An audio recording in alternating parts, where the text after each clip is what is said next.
Mechanical properties of फ्लुइड्समधील surface tension ही characteristic आपण अभ्यासत आहे आणि त्याच्यातील equation of excess pressure inside a liquid drop हा भाग बघायचा आहे. यासाठी आपण एक लिक्विडचा ड्रॉप हा आतल्या बाजूचा आहे तो विचारात घेऊया, ज्याची रेडियस आर इतकी आहे आणि त्याच्या आतल्या बाजूचा प्रेशर पी आय इतका आहे आणि त्या ड्रॉपच्या बाहेरच्या बाजूचं प्रेशर पी ओ इतकं आहे.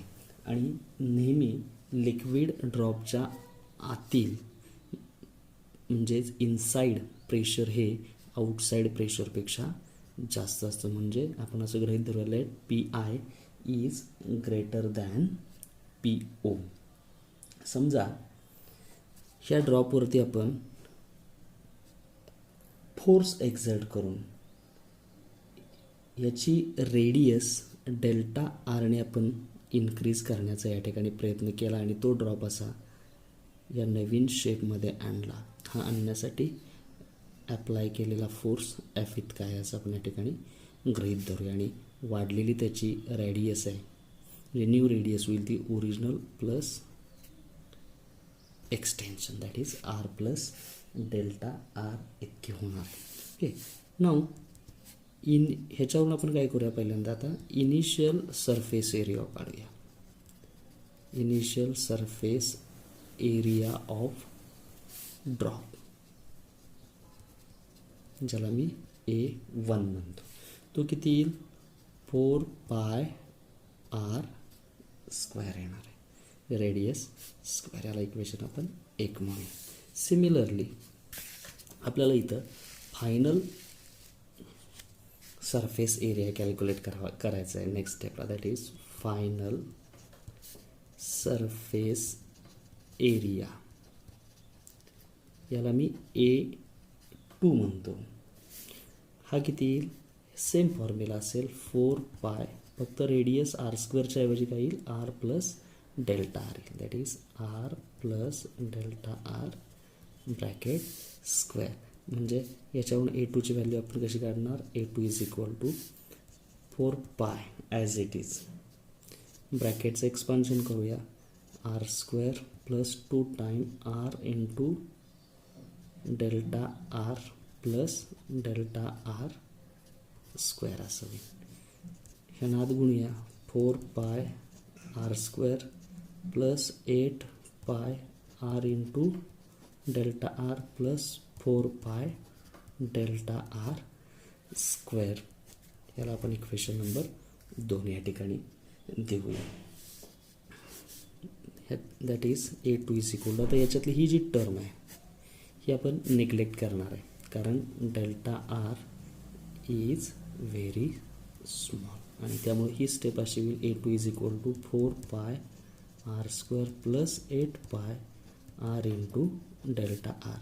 याला इथं फार तर आपण 2 नंबर इक्वेशन देऊया. याच्यावरून सरफेस एरियामध्ये वाढ किती झाली आपल्याला काढायचं आहे, that is hence increase in surface area. आणि हे इन्क्रीज झालेला जो आहे तो आपण डी एने जर मांडला तर हे कसं काढणार final surface area minus initial surface area that is nothing but ह्याच्यातमधून हे वजा केले तर हे फक्त शिल्लक राहतात that is 8 pi R into delta R. याला मी इथं इक्वेशन नंबर 3 या ठिकाणी देतो. मग हा जो सरफेस एरिया एवढ्या व्हॅल्यूचा जो इन्क्रीज होतो त्यामुळं काय घडतं तर इन्क्रीज झालेल्या सरफेस एरियामध्ये वर्क डन स्टोअर केलं जातं. म्हणजे in increasing surface area work done is stored as a excess surface energy. म्हणजे ह्या न्यू बबलची जी सरफेस एनर्जी आहे ती म्हणजेच वर्क डनच्या फॉर्ममध्ये सेव्ह केली जाते आणि ते वर्क डन जर आपण DW मांडलं hence the work done stored हे जर आपण DWने गृहीत धरलं तर याची किंमत अशी येईल surface tension of that liquid drop multiplied by increase in surface area. आणि हे म्हणजेच दुसरं तिसरं काही नसून D W is nothing but T into 8 pi R into delta R. याला मी इथं इक्वेशन नंबर 4 देतो. तर मग अशी आपण सांगितलेलं की हा जो बबल आहे ह्याचा सरफेस एरिया इन्क्रीज करण्यासाठी ॲक्ट केलेलं प्रेशर किती आहे, एफ इतका आपण मांडलेला आहे. ते ॲक्ट केलेला फोर्स आपण एफ इतका मांडला आहे. तो फोर्स आपण कसा इथं कॅल्क्युलेट करणार, तर that applied force is nothing but excess pressure inside the drop multiplied by surface area. हा त्याचा फॉर्म्युला आहे, सरफेस एरिया. मग that is F is equal to, आता त्या बबलच्या इनसाइड एक्सेस प्रेशर किती आहे, तर त्याच्या आउटसाईडचं प्रेशर पी ओ आहे आणि इनसाइडचं प्रेशर पी आहे. या दोघातला डिफरन्स म्हणजेच या बबलच्या इनसाइडमध्ये जादाचं असलेलं प्रेशर असणार. म्हणजे नेक्स्ट स्टेपला आपण असं लिहिणार, excess pressure is nothing but P I minus P O into surface area. Original किती आहे, 4 पाय आर स्क्वेअर. याला नंबर आपण 4 या ठिकाणी देऊया. आता इथं इक्वेशन नंबर 3 जो आपण कॅल्क्युलेट केलेला आहे, सॉरी इथं हा 4 नंबरचं इक्वेशन जे आहे आपलं, त्याच्यावरून आपल्याला काय विचार करता येईल बघा. इथं काय म्हटलं आहे आपण, वर्क डन म्हटलं आहे. इथं काय कॅल्क्युलेट केलेलं आहे आपण, फोर्स कॅल्क्युलेट केलेला आहे, एक्सेस फोर्स या ठिकाणी आपण कॅल्क्युलेट केलेला आहे. मग हा एक्सेस फोर्स म्हणजेच तो वर्कडनच्या फॉर्ममध्ये काय केला जातो, स्टोअर केला जातो. म्हणजेच आपण हे असं लिहू शकतो, the force is nothing but work done, stored work done, and it is nothing but P I minus P O into 4 pi R square. याला आपण 5 नंबर देऊया इथं. आणि आता हे इक्वेशन नंबर 5 आणि आपलं इक्वेशन नंबर 3 इथलं 5 आणि 3चा विचार करायचा. फ्रॉम 5 अँड 3 जे 4 पाय आर स्क्वेअर जे आहेत,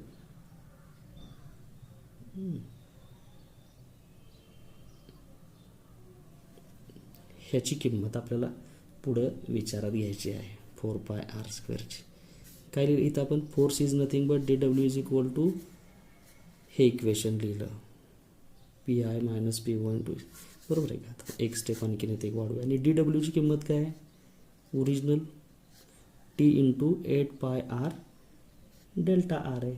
म्हणजेच आपण इथं असं लिहू शकतो, P I minus P O into 4 pi R square is nothing but T into 8 pi R delta R. बरोबर आहे.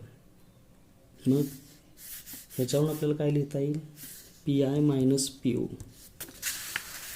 पी आय मायनस पी ओची किंमत काय घेता येईल, हे इकडं टाकलं सगळं, उत्तर काय मिळेल, फक्त 2t अपॉन आर एवढी किंमत आपल्याला मिळेल. याला इक्वेशन नंबर 6 म्हणतो. आणि हे इक्वेशन म्हणजेच access pressure inside the liquid drop आहे. समजा आपल्याकडे सोप फिल्म असती, तर सोप फिल्मला 2 बाजू असतात. म्हणजे आता याची स्पेशल केस आपण विचारू घेऊया. Special case soap film. In case of soap film काय घडतं सोप फिल्मच्या बाबतीमध्ये, तर इट हॅज 2 सरफेसेस. त्याला 2 सरफेस असतात, एक इनर सरफेस आणि आउटर सरफेस. म्हणजे इन्क्रीज इन सरफेस एरिया किती होईल, 2 time 8 pi R delta R होईल. म्हणजे 16 पाय आर डेल्टा आर ही किंमत डी एची होईल. लक्षात येते. मग स्टोअर्ड वर्क डन आपण कसं लिहू शकणार आहे, D W is nothing but P I minus P O into 4 pi R square delta R is equal to इथं 8च्या ऐवजी फक्त 16 होतील. That is 16t pi into R delta R. आणि याच्यावरून P I minus P O ची किंमत काय, उत्तर काय मिळेल, 4t/r. म्हणजे रेग्युलर लिक्विड ड्रॉप मधील एक्सेस प्रेशरच्या इक्वेशनच्या दुप्पट प्रेशर सोप फिल्ममध्ये असतं. Okay. Next point from this topic is the capillary action. यासाठी कॅपिलरी म्हणजे काय आपल्याला पहिल्यांदा समजून घ्यायला पाहिजे. A tube having very fine bore approximately equal to 1 mm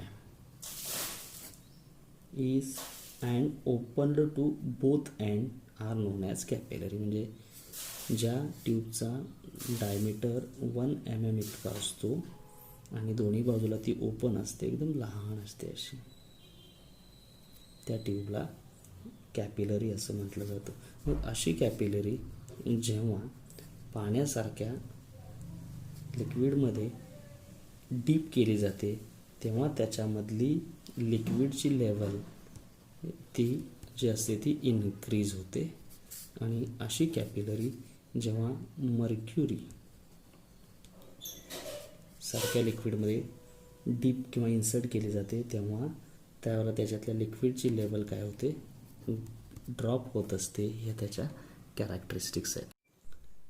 the phenomenon of rise or fall of a liquid in capillary tube is known as capillary action. ही त्याची डेफिनेशन आहे, साधी आणि सोपी. कॅपिलरी फॉल कसा होतो हा भाग आपण इथं समजून घेऊया. त्यासाठी काय करूया, consider a capillary is dipped in a mercury. The meniscus in the capillary is upper convex in shape. तो अप्पर कॉन्व्हेक्स शेपमध्ये असं आपण गृहीत धरूया. म्हणजे तो असा आहे, अर्धचंद्राकृती. Now consider the 4 points A, B, C and D as shown in figure. A point जो आपण विचारात घेतला आहे तो कुठे घेतला आहे, just above the convex surface, above convex surface. B point जो विचारात घेतला आहे तो जस्ट बिलो कॉन्व्हेक्स सरफेस. आणि हे दोन्ही कुठं आहेत, दोन्हीच्या दोन्ही त्या कॅपिलरीमध्ये. पॉईंट सी आणि डी जे ते कुठं आहेत बघा. The point C just above the plane surface outside the capillary. Plane सरफेसच्या वर आहे तो आणि आउटसाइड कॅपिलरी. आणि डी पॉईंट सुद्धा कुठं आहे, below the plane surface outside the capillary. Okay, असे 4 पॉईंट घेतलेत. Let P A be the pressure at point A, P B is at B, P C is at C and P D is at D. असे pressure आहेत असं आपण म्हणूया. आपल्याला एक नियम माहीत आहे, pressure at the concave surface is large than the convex side. म्हणजे कॉन्केव साईड म्हणजे असं ह्या कॉन्केव साईडमधलं प्रेशर हे कॉन्व्हेक्स साईडमधल्या प्रेशरपेक्षा जास्त असतं. म्हणून आपण काय म्हणू शकतो, hence P A greater P B is greater than P A असं म्हणणार आहे. P B is greater than P A. आता पॉईंट सी आणि डी जे आहेत इथं, पॉईंट सी आणि पॉईंट डी या दोघांच्या मधला सरफेस जो आहे तो प्लेन आहे. आणि तो प्लेन सरफेस असल्यामुळे या दोन्ही पॉईंटमधलं प्रेशर सेम असतं. म्हणजे पी डी किंवा P C is equal to P D असं आपण म्हणणार आहे. आणि सिमिलरली हा पॉईंट बी आणि डी, हे बी आणि डी पॉईंट एकाच लेवलवरती आहेत, म्हणजे त्या दोघांचंही प्रेशर एकसारखं आहे. P B is equal to P D. आणि मग इथं आपण P B is greater than P A म्हटलं आहे, बरोबर आहे का? आणि इथं P C is equal to P D म्हटलं आहे, P B is equal to P D म्हटलेलं आहे. म्हणजेच आपल्याला काय लिहिता येईल, pressure at point A, at point C आणि ॲट पॉईंट डी सेमच आहेत. हा बघा ना, हा पॉईंट एकाच मीडियममध्ये एका लेवल आहेत, हे प्रेशर सेम आहे. तसंच ह्या दोघातलं प्रेशर बी आणि डीमधलं सुद्धा सेमच आहे. म्हणजे आपलं फायनल एक कन्क्लुजन असं असेल, pressure at point B is greater than pressure at point D, असं आपलं कन्क्लुजन असणार आहे. आणि हे प्रेशर बघा इथं बी जवळचं जास्त असल्यामुळं इथून लिक्विड इमर्स होणार आणि ते काय होणार आहे, बिकरमध्ये जाऊन मिळणार आहे. म्हणून यातली मर्क्युरीची लेवल जी आहे ती खाली ड्रॉप होत असते. याला आपण काय म्हणतो, capillary fall. Capillary rise action समजून घेण्यासाठी आपण इथं हा बिकर घेऊया, याच्यामध्ये पाणी घेतलेलं आहे आणि याच्यात कॅपिलरी आपण इन्सर्ट केली असं गृहीत धरूया. जेव्हा पाण्यामध्ये कॅपिलरी इन्सर्ट केली जाते तेव्हा तयार होणारा जो मिनिस्कस असतो तो असा असतो, लोअर कॉन्व्हेक्स शेपमधला असतो. मगाच्यासारखंच आपण 4 पॉईंट गृहीत धरूया, पॉईंट ए, बी, सी आणि डी. ओके, ए पॉईंट जवळचं प्रेशर आपण पी ए मानूया, बी पॉईंट जवळचं पी बी मानूया, सी पॉईंट जवळचं पी सी मानूया आणि डी पॉईंट जवळचं पी डी प्रेशर आपण या ठिकाणी मानूया. आता ए आणि सी एका हाईटवरती, सी आणि डीमध्ये सरफेस प्लेन आहे, त्यामुळे ए, सी आणि डी या 3 पॉईंट जवळचं प्रेशर एकसारखं असतं. That is P A is equal to P C is equal to pressure P D. आणि डी आणि बी ह्या दोघांचा आपल्याला विचार करायचा आहे. पॉईंट हा डी आहे आणि हा पॉईंट बी आहे, या दोघांच्यामध्ये प्रेशर कसं असेल हे समजून घेण्यासाठी याच्यातलं आणि ह्याच्यातलं रिलेशन समजून घेऊया. पॉईंट ए हा लोअर कॉन्व्हेक्समध्ये आणि बी हा अप्पर कॉन्व्हेक्समध्ये, म्हणजेच काय, P B is greater than P A, sorry P A is greater than P B, हे सूत्र आपल्याला माहिती आहे. आणि पी एची व्हॅल्यू पी डी इतकी आहे, म्हणजे आपण हेच कसं लिहू शकतो, P D is greater than P B, म्हणजे एच्या ऐवजी फक्त आपण डी घेतला इथं. म्हणजे इथं फिगरमध्ये डी पॉईंट जवळचं प्रेशर हे बी पॉईंट जवळच्या प्रेशरपेक्षा इथं जास्त असतं, त्यामुळं इथून लिक्विड असं या कॅपिलरीमध्ये इन्सर्ट होतं आणि म्हणून हा मिनिस्कस इथला येतो, या ठिकाणी जातो. याला कॅपिलरी राईज ॲक्शन असं म्हटलं जातं. या चॅप्टरमधले काही प्रॉब्लेम्स आपण समजून घ्यायचे आहेत. पहिला प्रॉब्लेम आहे बघा, find the pressure 200 meter below the surface of the ocean if the pressure on the free surface of the liquid is 1 atmosphere, density of sea water is 1060 kg per meter cube. असं उदाहरण दिले, म्हणजे महासागराच्या 200 metre इतक्या खोलीवरती pressure किती असेल जर त्याच्या फ्री सरफेसवरचं प्रेशर 1 ॲटमॉस्फिअर असेल. म्हणजे डेप्थवरती जायचं आहे, म्हणजे एच किती घ्यायचं आहे, 200 मीटर घ्यायचं आहे. पी ओ म्हणजे फ्री सरफेसवरचं प्रेशर दिले त्यांनी 1 ॲटमॉस्फिअर, आणि 1 ॲटमॉस्फिअर म्हणजेच 1 × 10⁵ newton per metre square. Density दिलेली आहे rho 1060 kg per meter cube इतकी दिलेली आहे. मग pressure below the surface of ocean काढण्याचा फॉर्म्युला माहिती आहे आपल्याला. P is nothing but P O plus H rho G. P ओची किंमत आपण ही ठेवली plus H rho G. H म्हणजे 200, रो म्हणजे ही डेन्सिटी आणि जी 9.8. आणि हे कॅल्क्युलेशन पूर्ण केले की उत्तर मिळतं 21.776 into 10⁵ newton per metre square. This is the pressure. सोपं आहे. दुसरं एक्झाम्पल आपण इथं बघूया. In hydraulic lift the input piston had surface area 30 centimeter square and output piston had surface area of 1500 centimeter square. If a force of 25 Newton is applied to the input piston, calculate weight of output piston. म्हणजे इथं पास्कलच्या लॉचं application आहे hydraulic लिफ्टसाठी.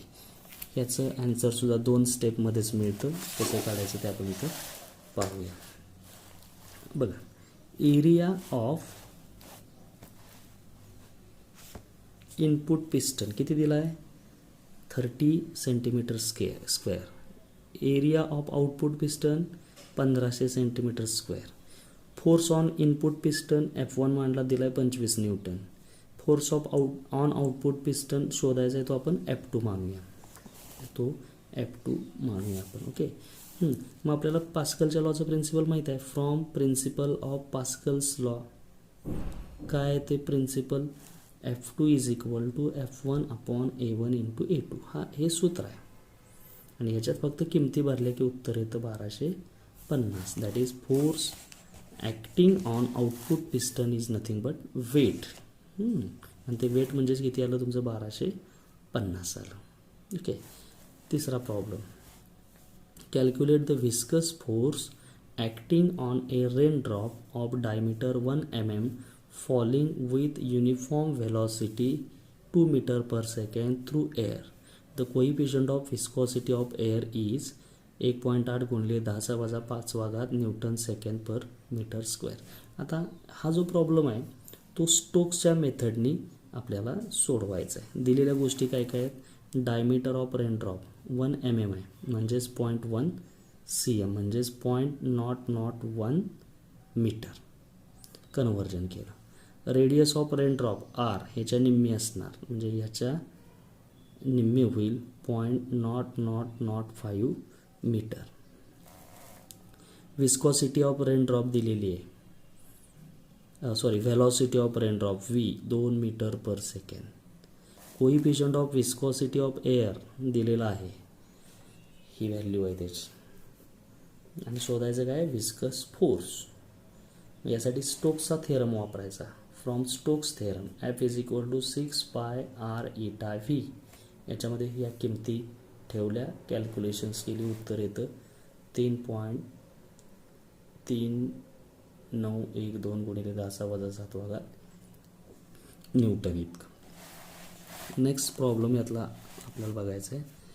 A horizontal force of 1 newton is required to move a metal plate of area 10⁻² metre square with a velocity 2 into 10⁻² metre per second when it rest on a layer of oil 1.5 into 10⁻³ metre thick. Find the coefficient of viscosity of oil.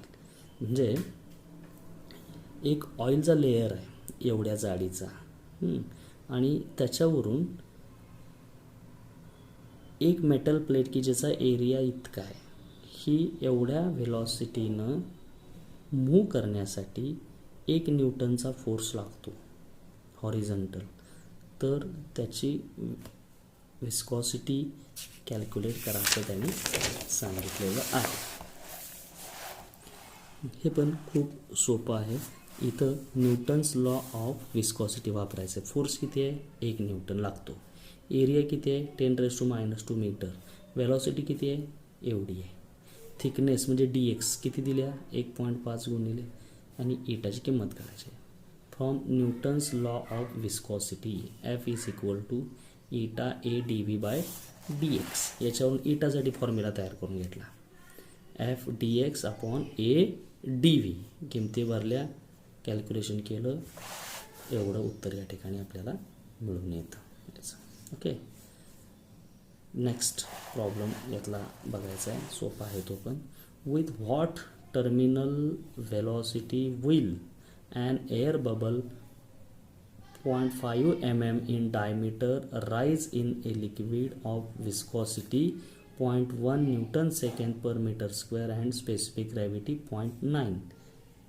Density of air is 1.29 kg per meter cube. लक्षात येते का? तर हे सोडवण्यासाठी आपल्याला terminal वेलॉसिटीचा formula वापरायचा आहे. रेडियस ऑफ बबल डायमीटर भागिले 2. डायमीटर किती आहे? 0.4 आहे, भागिले 2 म्हणजे 0.2 mm होईल, म्हणजेच 0.2 इंटू 10⁻³ मीटर. विस्कॉसिटी किती दिल्या? इटा 0.1 एवढे.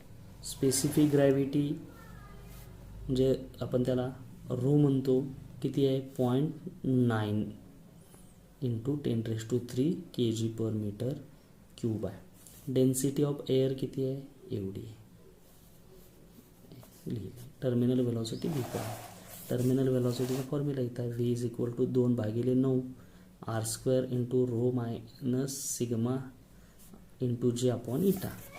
ह्याच्यात किमती भरल्या, कॅल्क्युलेशन केलं, उत्तर निगेटिव्हमध्ये येतं. हे एवढं. या पद्धतीनं हा प्रॉब्लेम आपल्याला सोडवायचा आहे. नेक्स्ट प्रॉब्लेम आहे यातला.